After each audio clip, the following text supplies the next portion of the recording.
Assalamualaikum warahmatullahi wabarakatuh. My name is Shahud Kanay and I will tackle about the presentiment of death.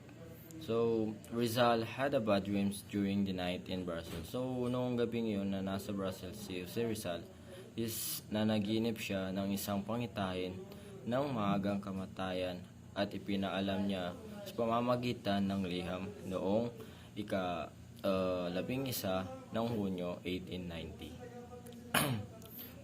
Letter to Del Pilar. In my childhood, I had a strange belief that I would not reach 30 years of age. Yan ay isa sa mga salita na nabanggit ni Jose Rizal sa liham na ipinadala niya kay Del Pilar.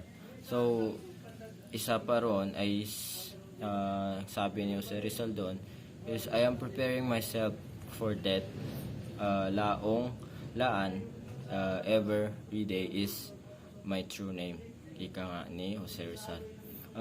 Rizal wanted to finish his second novel before went to his grave.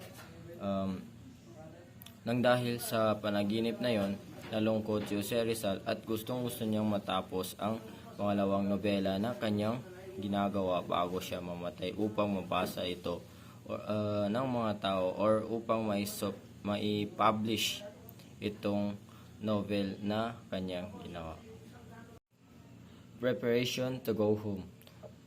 Rizal couldn't stay in Brussels writing a book while his parents, relatives, and friends in the Philippines were prosecuted. Lumala ang mga problemang agregaryo ng Kalamba. Ang mga pamunuan ng Dominican hacienda ay patuloy na nagtaas ng upa sa kanilang mga lupain at ang utos ng Dominikano ay nagsampa ng demanda sa korte upang itapon o palayasin ang pamilyang Rizal sa kanilang mga lupain sa Calamba. Ang mga nangungupahan ay kanilang inuusig. Rizal friends warned him of the danger that awaited him at home. So ayun nga, si Rizal ay binalaan ng kanyang mga kaibigan sa Pilipinas na nanganganib ang kanyang buhay at natatakot ang kanyang mga kaibigan para sa kanyang natatakot ang kanyang mga kaibigan sa kay Rizal sa pagbabalik niya sa Pilipinas. El Resumen, El Dia, La Justicia, and El Globo, which means to cover the ears, open the purse, and fold the arms. El Resumen, it is the liberal Spanish newspaper. In an article they publish which talk about the colonial policy of the Spaniards, especially those in the Philippines and other colonies. On December 1890, Rizal spent a cold month with a letter from Leonor Rivera asking his forgiveness and telling him about her forthcoming marriage to an Englishman chosen by her mother. To my muse, Rizal wrote this poem which was against the background of mental anguish in Brussels during those sad days when he was worried by family disasters. At ito yung nilalaman ng tulang ito.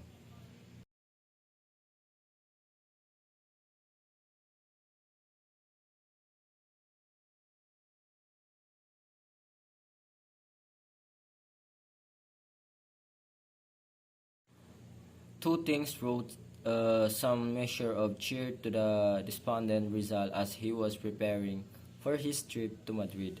First one is the Summertime Festival of Belgium, which was celebrated in carnival style such as colorful costumes, fantastic floats, and many days of merriment.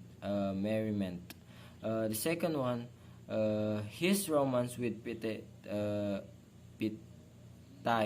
Jacobi, the pretty niece of his landladies.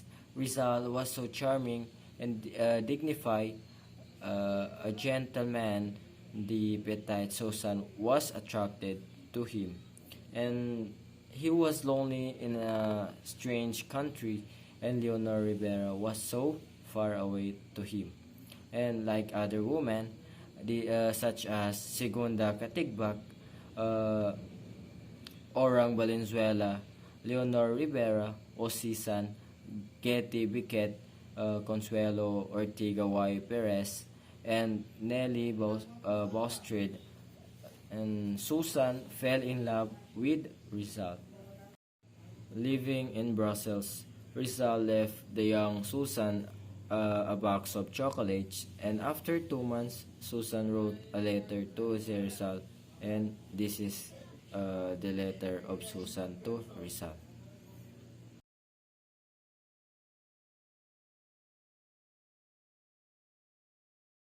To her surprise, Rizal returned to Brussels by middle of April 1891 and stayed again in Jacob's boarding house. Rizal return, however, was not specially for Susan, for the hero just busied himself revising and finalizing the manuscript of El Feli for publication. On July 5, 1891, Rizal bade goodbye to Brussels and Susan, never to come back again in Belgium and in her arms.